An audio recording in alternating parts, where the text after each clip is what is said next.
You know, for the past few years, a quiet revolution has been building in the world of artificial intelligence, taking us way beyond the AI we think we know. We're right on the edge of a massive shift, moving away from simple prediction and into a new era of genuine machine reasoning. To really get where AI is going, you first have to see where it completely falls apart. And I mean completely. On a really important reasoning test, ChatGPT and Claude score a big fat 0. Nothing. Even Google's top model barely gets to 8%. This shows a massive blind spot in the AI we use every single day. So, these systems that seem so brilliant, they can write poetry and code, they have this hidden, critical flaw. And it's a flaw that gets right to the very heart of how they work, and it's what's keeping them from reaching that next level of intelligence. Okay, so the AI we all use, right? ChatGPT, Gemini, Claude, they're all what we call large language models, or LLMs.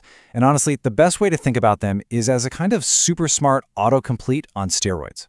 They've digested just mountains of data, and they've become absolute masters at matching patterns. They're kind of like a student who's memorized the entire textbook, word for word, but can't solve a single new problem because they don't actually understand any of it. Let me give you a super simple example of where this all just breaks down. Imagine a simple story. On page 50, a box appears. Then, on page 100, a cat comes along and sits on that box. By page 150, the box breaks. Now, you and I can follow that, no problem. We get that the state of the box has changed over time. But for an LLM, this is incredibly hard. It just loses the thread of the story. So what's going on under the hood? Well, it boils down to two concepts. The AI we have now has positional awareness. It knows the words cat and box showed up close to each other. But it's missing true content awareness. It doesn't actually get that the box was changed by the cat. It's like it can see the distance between two cities on a map, but it has no idea what the road is like to get there. But here's the thing.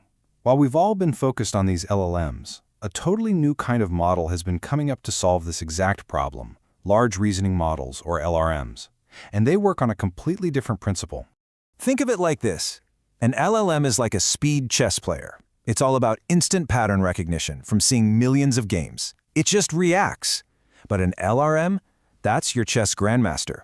It doesn't just react. It takes its time, it calculates moves way ahead, it thinks about different strategies, and it corrects its own thinking as it goes. So instead of just spitting out an answer, LLMs use a process called chain of thought.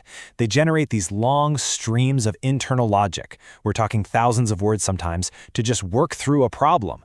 They'll try different logical paths, and if they hit a dead end, they'll backtrack and try something else until they reason their way to the best answer. They literally take time to think. And the results? They're absolutely staggering. One of these new reasoning models, an open-source one called DeepSeek, just scored 99.2% on these elite-level math tests that would make most of us cry. This isn't just a small step up, it's a giant leap into a whole new kind of performance. Okay, but hold on. Before we all start celebrating that AI is solved, we need a serious reality check, because these incredibly powerful new models come with their own huge set of problems that are keeping them from being used everywhere. First up, and this is a big one, the cost. That whole chain of thought process, well, it takes a ton of computer power.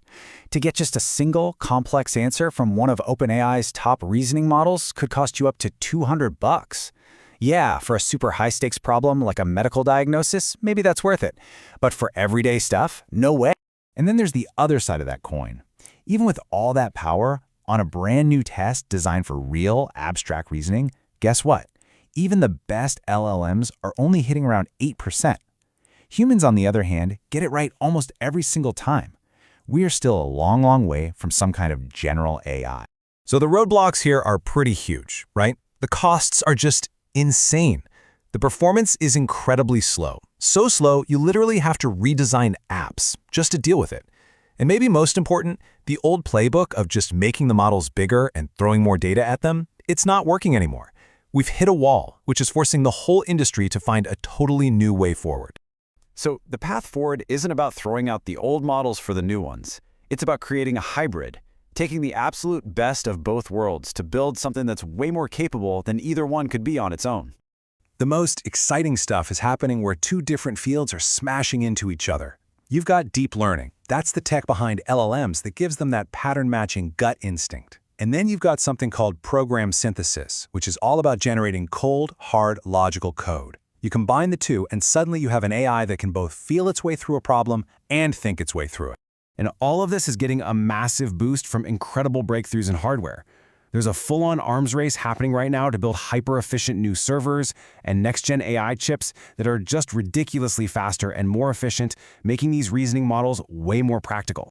So when you put it all together, the new models, the new hardware, this hybrid approach, it all points to this massive fundamental shift in what AI is even for. It's a change in the entire goal of what we're trying to build.